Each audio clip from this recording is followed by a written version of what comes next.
हमने कहा अगर कोई कॉन्ट्रैक्ट वॉइडेबल हो जाए क्या कर सकते हैं? कौन सी ऑप्शन होगी हमारे पास? या तो क्या कर ले, अवॉइड कर ले, या फिर क्या कर ले, कंटिन्यू कर ले। अवॉइड करेगा तो क्या होगा, और अगर कंटिन्यू करेगा तो क्या होगा? हम कौन सा टॉपिक पढ़ रहे थे? ऐसे कॉन्ट्रैक्ट जिनको परफॉर्म करने की जरूरत नहीं है। तो अगर कोई कॉन्ट्रैक्ट वॉइडेबल बना था और एग्रीव पार्टी ने उस कॉन्ट्रैक्ट को अवॉइड कर दिया, तो अब लॉ कहता है कि वो कॉन्ट्रैक्ट परफॉर्म करने की जरूरत नहीं है, क्योंकि वो कॉन्ट्रैक्ट क्या बन चुका है? वॉइड हो चुका है। ओके? और इसकी कम्युनिकेशन भी ऐसे ही होगी, रेवोकेशन ऑफ, यानी कि इसको जैसे आप रेवोकेशन ऑफ ऑफर या एक्सेप्टेंस की कम्युनिकेशन करते हैं कि जनाब जैसे ही आप उसको अवॉइड करेंगे, आप मेंशन करेंगे इस चीज को कि भाई साहब मैं इस कॉन्ट्रैक्ट को कंटिन्यू नहीं करना चाहता, क्योंकि मेरी ऑप्शन पे कॉन्ट्रैक्ट था कंटिन्यू करना है या नहीं करना, तो लिहाजा मैं कॉन्ट्रैक्ट को अवॉइड करता हूं, कंटिन्यू नहीं करता। तो इस बेस पे अब ये कॉन्ट्रैक्ट क्या बन जाएगा? वॉइड बन जाएगा। तो अब आपको ये कॉन्ट्रैक्ट परफॉर्म करने की जरूरत नहीं है। ओके? और जब कोई कॉन्ट्रैक्ट वॉइड बन जाता है तो फिर क्या होता है? रेस्टिट्यूशन। याद है ना कि जो बेनिफिट दोनों पार्टीज ने एक दूसरे से लिए होते हैं वो बेनिफिट क्या हो जाते हैं? वापस हो जाते हैं, रिटर्न हो जाते हैं। ओके? रीस्टोर हो जाते हैं। ये दो पॉइंट्स जो हमने पढ़े थे जो रहते हैं, वो दोनों पॉइंट यही है। बस मैं एक दफा पढ़ देता हूं, प्लीज देखिएगा। Consequences of rescission of voidable contract. Book नहीं है आप लोगों के पास लॉ की? भाई ओपन करें ना फिर, page number 117।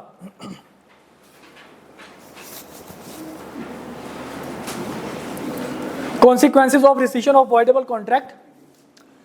The rescission of voidable contract, rescission का मतलब क्या होता है? rescind करना, avoid करना, खत्म करना।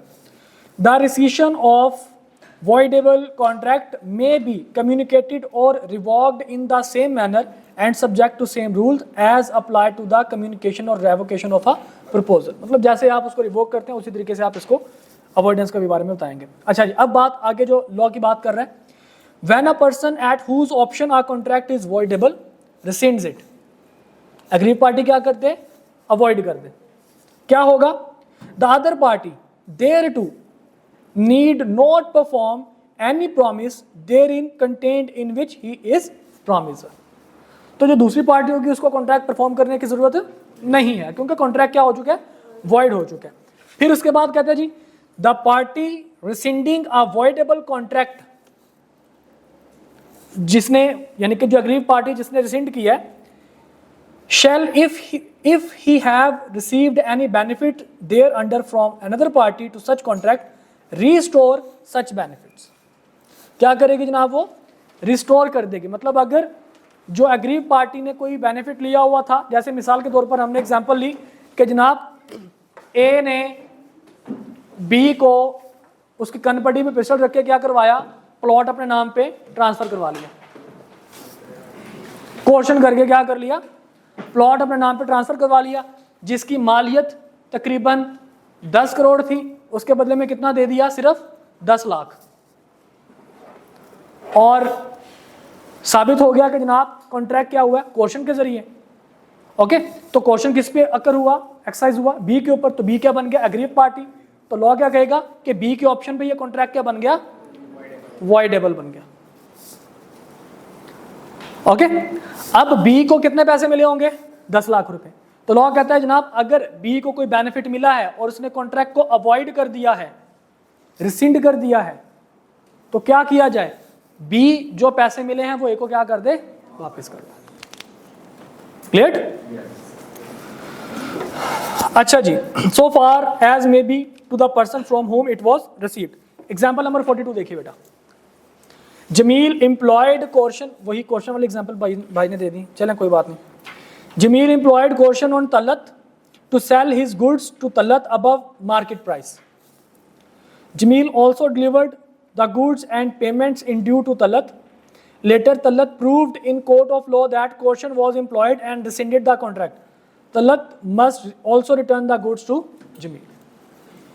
ठीक है कि जनाब जो उसने चीज़ें ली होंगी पैसों के बदले में, वो चीज़ें भी क्या करना पड़ेगा, उसको वापस करनी पड़ेंगी। क्लियर?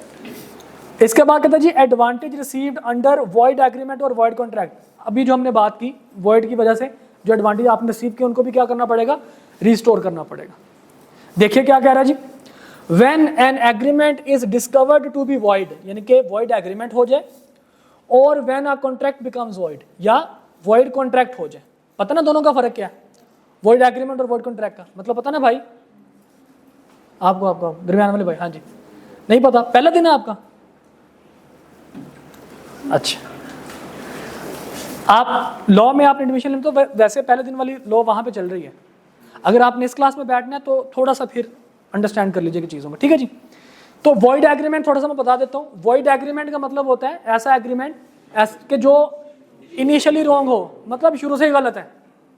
और कॉन्ट्रैक्ट क्या है, जो जब बना था तो बिल्कुल ठीक था, इन्फोर्सेबल बाय लॉ था, लेकिन बाद में किसी रीजन की वजह से क्या हो चुका है, ये वॉइड हो चुका है। ठीक है, तो अगर कोई ऐसी चीज जो कि शुरू से गलत है और कोई ऐसी चीज जो पहले ठीक थी बाद में गलत होगी, दोनों सिचुएशन हम लोग बात कर रहे हैं जी। तो कहते हैं जनाब when an agreement is discovered to be void और when a contract becomes void, any person who has received any advantage under such agreement or contract is bound to restore it or to make compensation for it to the person from whom he received it। या उसको restore कर दे अगर restore possible नहीं है। मिसाल के तौर पर ए और बी के दरमियान एग्रीमेंट किस चीज का हुआ जनाब, ए ने जोर जबरदस्ती इसको पिज्जा बेच दिया, कितने का, मार्केट में लेट सपोज जनाब रेट था पिज़्ज़े का 2000 रुपये। इसने जनाब कहा कि तुम मेरे पिज़्ज़े हट पे आए हो तो तुम्हारी ऐसे की तैसे, ये पिज़्ज़ा सिर्फ तुम्हारे लिए 10,000 रुपये का। ओके जनाब, वो कहता जी क्यों भाई मैं को 10,000 दूँ?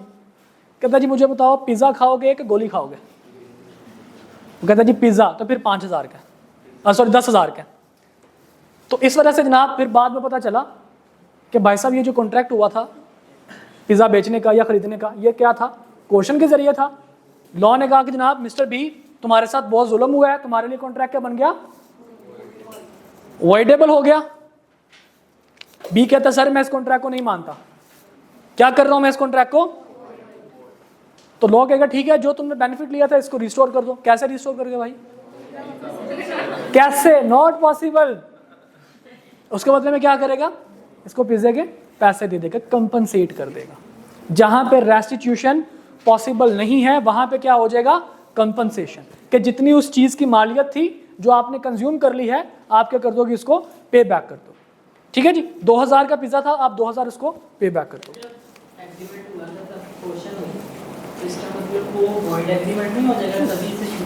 नहीं भाई, जब एग्रीमेंट हो गया क्वेश्चन थी नहीं, तब वो वैलिड था। जब देखे आपके पास कॉन्ट्रैक्ट जो है ना, वॉइड एग्रीमेंट कौन सी सिचुएशन में होता है, जब वो इन्फोर्सेबल बाय लॉ ना हो। ठीक है, जब उसमें लॉफुल कंसिडरेशन वगैरह ना हो। पिज्जा हासिल करना लॉफुल कंसिडरेशन है, परचेज करना, उसके बदले में पेमेंट करना लॉफुल कंसिडरेशन है। यस, चीज़ों का लेन देन है, कमर्शियल एग्रीमेंट है, तो क्या बन गया, ये इन्फोर्सेबल बाय लॉ बन गया। तो अगर कोई एग्रीमेंट इन्फोर्सेबल बाय लॉ तो क्या बन जाता है, कॉन्ट्रैक्ट। तो जब ये साइन हुआ था, क्वेश्चन एक्सरसाइज हुआ था, तब ये कॉन्ट्रैक्ट बन गया था। साबित कब हुआ कि क्वेश्चन एक्सरसाइज हुआ, बाद में, कॉन्ट्रैक्ट बनने के बाद। क्योंकि इसमें कॉन्ट्रैक्ट के जितनी भी एसेंशियल्स, हमने 10 एसेंशियल्स पढ़े थे, जब कॉन्ट्रैक्ट बन रहा था साबित कुछ नहीं हुआ था, तब तक 10 के 10 पूरे थे। साइन भाई साहब इसने पैसे इसने दिए हैं ना, बी ने कहा ना कि ठीक है मैं पिज्जा खा लूंगा, वो अलग बात है कि इसके ऊपर जबर किया गया, क्वेश्चन किया गया, तो फिर इसने बात मानी।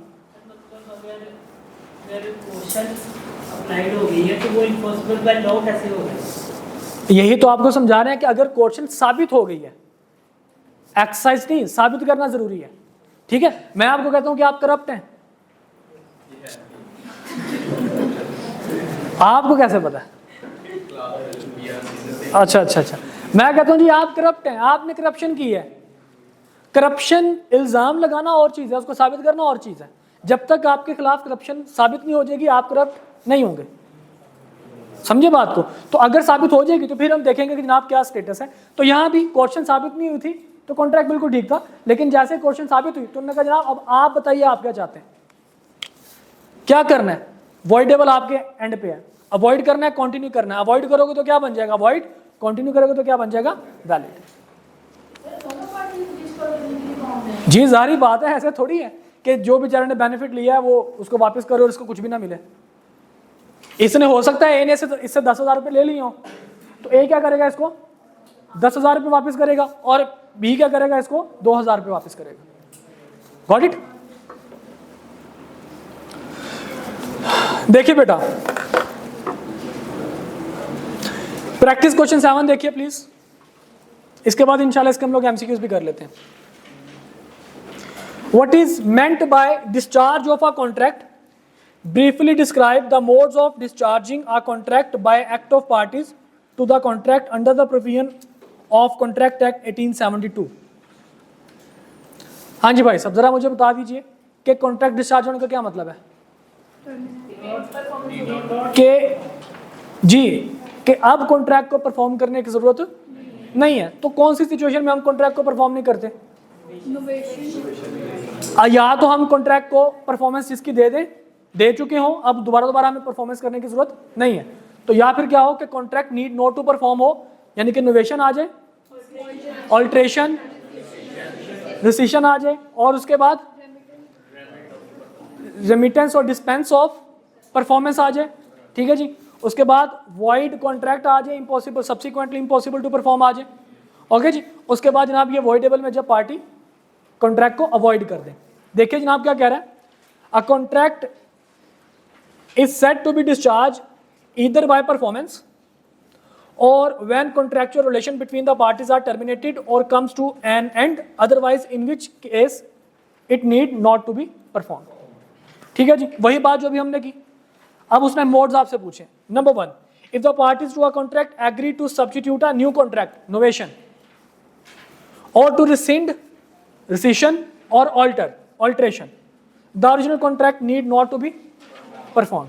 उसके बाद जनाब a promisee may dispense with और रिमिटेंस। ठीक है जी, wholly or in part the performance of the promise made to him or may extend to the time for such performance or may accept instead of it any satisfaction which he thinks fit। वो सारी की सारी line यहाँ पे उसने लिख दी। और last में if any promisee neglect or refuse to afford the promiser reasonable facilities for the performance of his promise, the promiser is excused by such neglect or refusal as to any non performance cost। इसमें दो चीजें उसने लिखी हुई, तो आप वो भी लिख देंगे। void contract, सब्सिक्वेंट इम्पॉसिबिलिटी, उसको भी परफॉर्म करने की जरूरत नहीं है। और अगर कॉन्ट्रैक्ट वॉइडेबल है तो उसमें अगर पार्टी कॉन्ट्रैक्ट को अवॉइड कर दे उसमें भी आपको जरूरत नहीं है। दो चीजें यहाँ पे नहीं लिखी हुई, आप वो भी लिखेंगे। यहां तो कि मसलन साहब ओके जी 2 पॉइंट्स हैं कि when contract becomes impossible to perform, अब इसको भी परफॉर्मेंस की जरूरत नहीं है। और when contract is avoided by party on whose option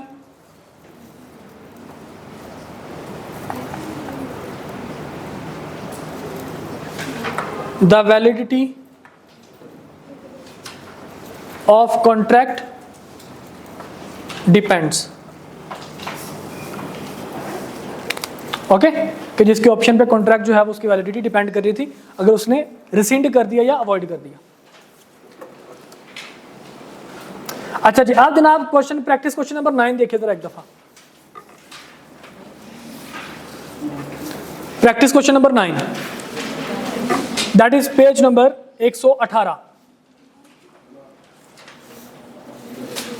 लालची traders agreed to supply cotton yarn to Farzi Textile Limited at a fixed price for 1 year. ठीक है जी, प्राइस डिसाइड होगी, कॉटन yarn जनाब डिसाइड हो गया. 3 months after the formation of the contract, the price of yarn increased sharply, making it commercially unviable for Lalchi traders to continue the supply at the agreed price. कहानी समझ में आ रही है? ये कोई किसकी बात कर रहा है? डिफिकल्ट यानी कि कमर्शियली अनवायबल टू परफॉर्म की. तो क्या उसमें इम्पॉसिबल डिक्लेयर हो जाएगा? नहीं. देखिए क्या कह रहा है जनाब, therefore they terminated the contract on the ground of difficulty और इम्पॉसिबिलिटी ऑफ परफॉर्मेंस.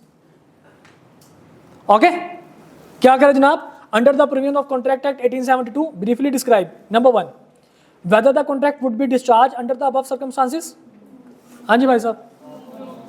नहीं, क्यों नहीं जी? क्योंकि ये इम्पॉसिबल टू परफॉर्म नहीं रहा.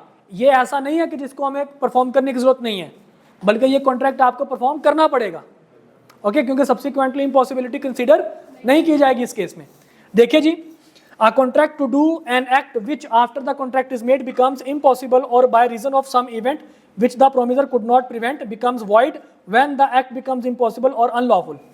ये उसने कहानी आपको सुना दी. अब कहते हैं जी, however events that make the contract extremely more difficult, costly or less beneficial or commercially unviable or non-profitable than that agreed at the time of its formation but not impossible are not accepted as an excuse for non-performance. ये उसने आपको दोनों कहानियां सुना दी.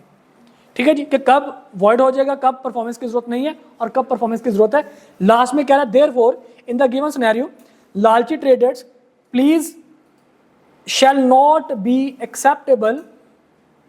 ये pleas आना चाहिए, pleas तो नहीं आना चाहिए यहाँ पे. Anyways, shall not be acceptable and in the event of non-performance they will be held liable for the breach of contract and the consequential damages. Okay, कहानी असल क्या थी? ये जो लास्ट उसने पैराग्राफ लिखा, ऊपर उसने लीगल प्रोविजन लिख दी. अच्छा, अब अगर पहली लीगल प्रोविजन ना भी लिखते तो फिर भी काम चल जाना था.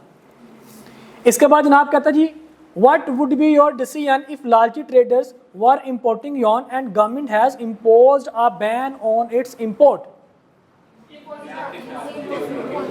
अब क्या बन चुका है? ये इम्पॉसिबल या इलीगल हो चुका है, अनलॉफुल हो चुका है. तो इस वजह से हम इसको क्या कंसीडर कर लेंगे कि ये वॉइड कॉन्ट्रैक्ट है, तो इसको आपको परफॉर्म करने की जरूरत नहीं है. A contract is discharge if after its formation a law और regulation is adopted that makes performance impossible or illegal. Therefore, due to the imposition of ban on the import of yarn by the government, Lalchi traders would be discharged from their liability to perform the contract.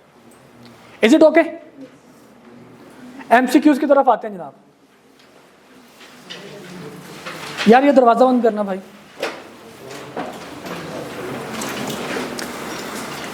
पहला MCQ जनाब जी.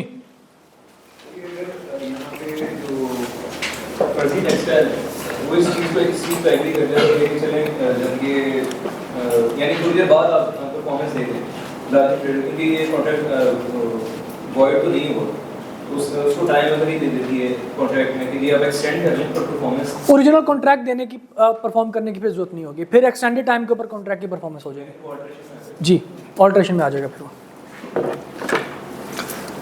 Contract is set to be performed कब?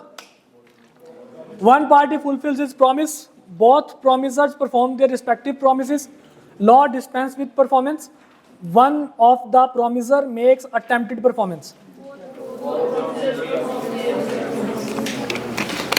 जब दोनों parties अपनी performance दे देती. Valid tender required, यहाँ पे tender performance की यहाँ पे बात कर रहा है. ठीक है जी, वैलिड टेंडर रिक्वायर्ड, उसमें क्या होना चाहिए? To be unconditional, to be made at proper place and time, to be made for whole quantity or obligation, all of above, all of above. Mr. A agrees to supply 100 bags of tea to Mr. B at the rate of 1000 rupees per bag on a particular date. Rate decide कर लिया गया, quantity decide कर ली गई, date decide कर ली गई. Mr. B was to pay subsequently after the supply of tea. On due date, Mr. A supplies tea and Mr. B makes payment. but if on due date Mr. A takes the contracted quantity of tea to Mr. B's warehouse and Mr. B refuses to accept the delivery. ए क्या किया जनाब, ए ने ware house में quantity supply की specific date पे, performance के day पे, और मिस्टर बी ने क्या किया, रिफ्यूज कर दिया. तो क्या होगा, state the legal position. First case, पहले केस में क्या है जनाब, पहले केस में क्या था, उसने डिलीवरी की, उसने एक्सेप्ट कर ली. दूसरे केस में क्या जनाब, उसने डिलीवरी की, उसने एक्सेप्ट ना की. तो जी first case is attempted performance and second is voidable contract. First is voidable contract and second is attempted performance. First case is actual performance and second is attempted performance. First is attempted performance and second is actual performance. जी इसका माइक है कोई बंद है, तो 4 लिए जनाब इसका आंसर होगा. इसके बाद भाई साहब, payment received by the creditor must be appropriated for discharging debt. Creditor को जो पैसे मिले उसको कैसे वो अपोर्शन करेगा, कैसे अप्रोप्रिएट करेगा, which has been borrowed the last according to instruction given by debtor in a logical sequence of the debts which has been borrowed at first. हाँ जी, नहीं तो क्रेडिटर वो लोन ही में ये कहता था कि सबसे जो पहला डेट है पुराना उसको पे करो. अच्छा, सबसे पहले क्रेडिटर की सुनते हैं, तो क्रेडिटर यहाँ पे कुछ कह नहीं रहा, डेटर की सुनते हैं सबसे पहले. तो जनाब इसका आंसर क्या है जी, जो डेटर कहते हैं उसके हिसाब से. Mister X promises to sell standing timber to Mr. Y as per the terms of a contract. Mr. X will cut and cord the timber, whereupon Mr. Y will take it away and pay for it. Mr. X cords only a part of timber and neglects to cord the rest. Mr. Y wants to initiate legal proceedings, suggesting the legal action. कहानी समझ में आई? X ने Y को क्या किया, दरख्त बेच दिया, और एग्रीमेंट क्या तय हुआ, एक्स काट के उसको लकड़ियां बना के रख देगा और वाई क्या करेगा, उसको पिक करके ले जाएगा. एक्स ने क्या किया जनाब, थोड़ी सी लकड़ियां बनाई और बाकी उसने वैसे भूल गया, छोड़ दिया. तो अब वाई क्या चाहता है, उसके खिलाफ लीगल प्रोसीडिंग करना चाहता है. तो कौन से जनाब उसका क्या होगा, वाई में अवॉइड कॉन्ट्रैक्ट, वाई में claim compensation from mister x, why does not have any legal remedy, Y may avoid the contract and claim compensation from Mr. X. हाँ जी भाई साहब, इसका आंसर बी ऑप्शन, डी के B, D option जनाब. तो D option हमें क्या फरमा रही है जी, Y may avoid the contract and claim compensation from Mr. X. क्यों, रीजन, क्योंकि प्रोमिसी की नेग्लिजेंस की बेस पे कॉन्ट्रैक्ट जो है वो परफॉर्म करना जरूरी नहीं है. ओके, इसके बाद देखिए जी, बी के जनाब, मिस्टर वाई में claim compensation from mister x, कि सिर्फ और सिर्फ वो कंपनसेशन ले सकता है, ठीक है. लेकिन डी में क्या है जी, उसके पास 2 रेमेडीज हैं, कॉन्ट्रैक्ट को खत्म भी कर सकता है और कंपनसेशन भी ले सकता है. एग्जैक्टली तो बी इसलिए तो रॉन्ग है, डेल्टा इसलिए ठीक है.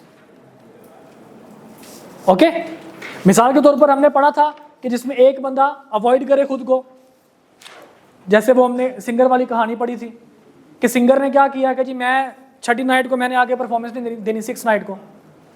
तो हमने कहा, एग्जाम्पल हमने देखी थी कि वो थिएटर के मालिक ने क्या कहा था, ठीक है तुम 7th नाइट को आगे परफॉर्मेंस दे देना, 6th नाइट को जो भी लॉस हुआ था उसको कंपनसेट कर देना, कि कॉन्ट्रैक्ट भी कंटिन्यू था और कंपनसेशन भी होगी थी. क्लियर? तो यहाँ पे सिर्फ कंपनसेशन नहीं है, कॉन्ट्रैक्ट को खत्म भी कर सकता है. लाइक व्हाट, अगर 3 ऑप्शन नहीं बन रहे तो फिर एक मोस्ट अप्रोप्रिएट का मतलब क्या होता है, जो सबसे ज्यादा ठीक है. ठीक है, तो फिर हमें देखना था कि जनाब इनमें से कोई और सिचुएशन होनी थी. ओके, तो इनमें से जो सबसे बेहतर होता है फिर हम उसको देखते हैं. तो अभी फिलहाल सबसे बेहतर यही है, और इसके बाद जो भी है वो प्रॉपरली ठीक नहीं है. हर एक ऑप्शन में कोई ना कोई गड़बड़ है. सिवाय डी के। क्लियर? ओके जी। मिस्टर करम owes several debts to Mr. Kareem, which are of distinct amount and payable on different dates. One of the debts has become time barred, which Mr. Kareem cannot legally recover from Mr. Karam. On a particular date, Mr. Karam makes a payment but does not give any instruction. State the legal position with regard to the appropriation of payment. हाँ जी भाई, क्या होगा फिर? Mister करम किसी भी amount को recover करवा सकते हैं इंक्लूडिंग टाइम बार्ड सिवाय डिस्प्यूटेड डेट के। और अगर मिस्टर करीम भी जो है वो अप्रोप्रिएशन नहीं करेगा तो फिर कौन करेगा? लॉ। जो सबसे पुराना डेट है सबसे पहले वही पे किया जाएगा, whether it is time barred और नॉट। देखिए जनाब, mister Karim has no right to apply this payment for time barred date. क्या ऐसा है? नहीं। Mister Karim's instruction has to be followed. Instruction हैंड तो कहां पे आएंगी? Mister Karim has to obtain court's advice. लाजमी है उसके लिए। Mister Karim has a right to apply this payment for time barred date. कर सकता है जी वो। हैज टू और मे के अंदर फर्क है भाई। मे का मतलब क्या होगा? अगर यहां पे मे होता तो ठीक होना था ये भी। मे का मतलब क्या होगा कि वो कोर्ट को कह सकता है कि सर मुझे समझ नहीं आ रही कि पेमेंट को कैसे करना, मुझे बताइए। फिर लॉ आता है, सबसे पहले पुराना डेट, उसके बाद उससे कम, उससे बाद उससे बाद, और अगर सेम डेट पे है तो प्रोपोर्शनेट करते हैं। ठीक है? और अगर यहाँ पे लिखा है हैज टू, ये मस्ट है तो लाजमी कोर्ट के पास जाए, तो ऐसा नहीं है। Clear? Contract is set to be discharge ना, वही सारा कुछ नीचे आ गया। एनीवेज, बाकी एमसीक्यूज आप लोग खुद इसको घर में जाके देख लीजिएगा। कोई क्वेश्चन, कोई प्रॉब्लम हुआ तो आप मेरे साथ डिस्कस कर लीजिएगा। क्लियर जनाब? ओके जी। तो अभी के लिए हमारा चैप्टर नंबर 6 यहाँ पे होता है वाइंड अप। चैप्टर नंबर 7 इंशाल्लाह हम लोग कल की क्लास में स्टार्ट करेंगे। ओके, अयाशी करें।